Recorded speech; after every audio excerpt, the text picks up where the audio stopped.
లడ్డూ అంశంపై మండలిలో చర్చించేందుకు కూటమి సర్కార్ భయపడింది. ఏకంగా మండలి చైర్మన్ కు మతం రంగు పులిమి డైవర్షన్ పాలిటిక్స్ కు తెరతీసింది. మండలి చైర్మన్ ను క్రిస్టియన్ అంటూ మంత్రి అచ్చెన్నాయుడు అనుచిత వ్యాఖ్యలు చేశారు. అచ్చెన్నాయుడు వ్యాఖ్యలను మండలి చైర్మన్ తీవ్రంగా తప్పుబట్టారు. తనకు మతం రంగు పులిమే ప్రయత్నం చేయొద్దని మంత్రి అచ్చెన్నాయుడుకి చైర్మన్ వార్నింగ్ ఇచ్చారు.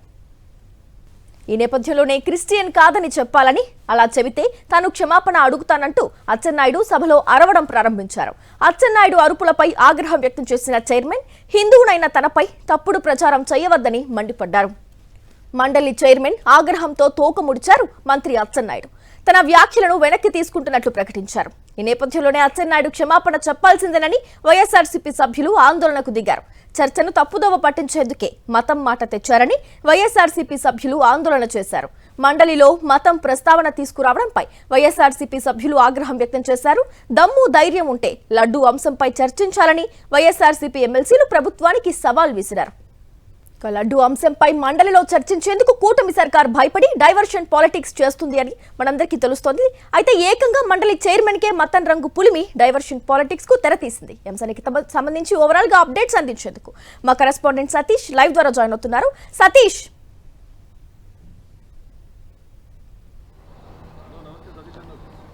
ఏసీ శాసనమండలి చరిత్రలోని ఈరోజు ఒక అసాధారణమైనటువంటి పరిస్థితి, అత్యంత దారుణమైనటువంటి అవమానకరమైనటువంటి పరిస్థితిని అధికార పక్షం శాసనమండలి చైర్మన్ ఉద్దేశించి సృష్టించింది. శాసనమండలి చైర్మన్కి సంబంధించి ఇప్పటివరకు అనేక దశాబ్దాల పాటు శాసనసభ వ్యవహారాలు అటు శాసనసభలోనూ శాసనమండలిలో జరిగినటువంటి చరిత్ర ఉంది. కానీ ఎన్నడూ చోటు చేసుకున్నటువంటి ఒక ఘోరమైనటువంటి సంఘటన ఈరోజు చోటు చేసుకుంది. సాక్షాత్తు చంద్రబాబు ప్రభుత్వంలో మంత్రిగా ఉన్నటువంటి అచ్చెన్నాయుడు శాసనమండలి చైర్మన్కి మతం ఆపాదించి మత ఆధారమైనటువంటి ఆరోపణ చేయడం అన్నది తీవ్ర కలకలం రేగుంది. ఒక విధంగా తీవ్రంగా నిర్ఘాంతపరిచింది అందరినీ కూడా. ఎందుకంటే శాసనమండలి చైర్మన్ మీరు క్రిస్టియన్ అంటూ, అది కూడా తిరుమల తిరుపతి లడ్డూ ప్రసాదానికి సంబంధించినటువంటి అంశంలో చర్చ జరుగుతున్నప్పుడు రాజకీయ ఉద్దేశంతో రాజకీయ బురద జల్లేటువంటి ప్రయత్నం చేయడానికి శాసనమండలి చైర్మన్కి కూడా రాజకీయాలు ఆపాదించాలన్న ఉద్దేశంతో మన మతాన్ని గురించి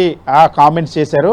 శాసనమండలి చైర్మన్ క్రిస్టియన్ అంటూ అచ్చెన్నాయుడు చేసినటువంటి వ్యాఖ్యలు తీవ్ర దుమారం రేపాయి. దీనిపైన శాసనమండలి చైర్మన్ కూడా తీవ్ర ఆగ్రహం వ్యక్తం చేశారు.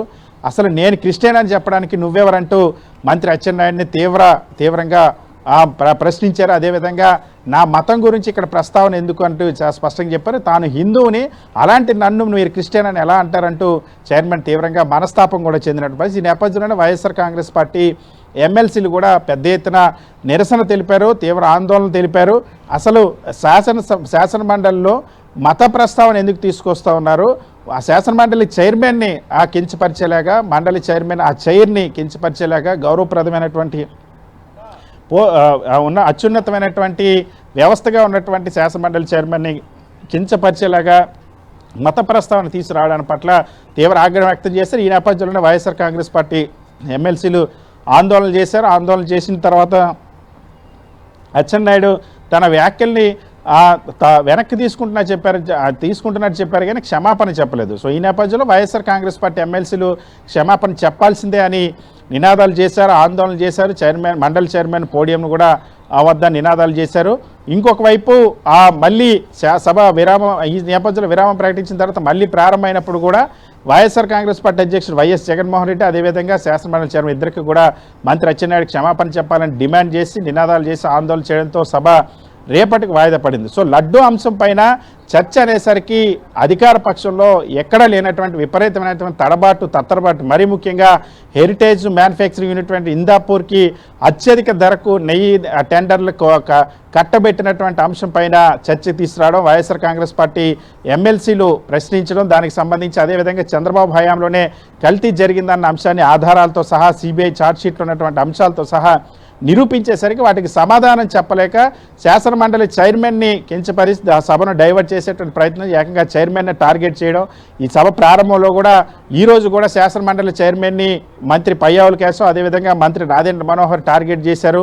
వీళ్ళిద్దరూ కూడా మీరు ఎలా అలౌ చేస్తారు, స్టేట్మెంట్కి అలౌ చేయాలి, రూల్స్ తెలియదు అన్నట్టుగా మండలి చైర్మన్కి రూల్స్ వినిపించేటువంటి ప్రయత్నం మనోహర్ చేసినటువంటి పరిస్థితి. దానికి శాసనమండలి చైర్మన్ కూడా తిప్పికొట్టారు. మీరు చెప్పిన రూళ్ళు వాయిదా తీర్మానానికి వర్తిస్తుంది తప్ప ఇది చర్చకు వర్తించు, చర్చ ప్రారంభించేసరికి మీరు ఎటువంటి నోటీస్ ఇవ్వలేదు, నోటీస్ ఇవ్వకుండా ఈరోజు మళ్ళీ స్టేట్మెంట్ ముందిస్తామంటూ చెప్పడం సమంజసం కాదని మంత్రి ఆర్థిక మంత్రి పయ్యావుల కేశవ్ అదేవిధంగా మనోహర్కు కూడా శాసనమండలి చైర్మన్ చురకలు అందించారు. అక్కడి నుండి కంటిన్యూ అవుతున్నటువంటి టార్గెట్ చేసినటువంటి ఆ మంత్రులు చివరికి శాసనమండలి చైర్మన్ను ఆ మత ప్రస్తావన తీసుకొచ్చి కించపరిచారు.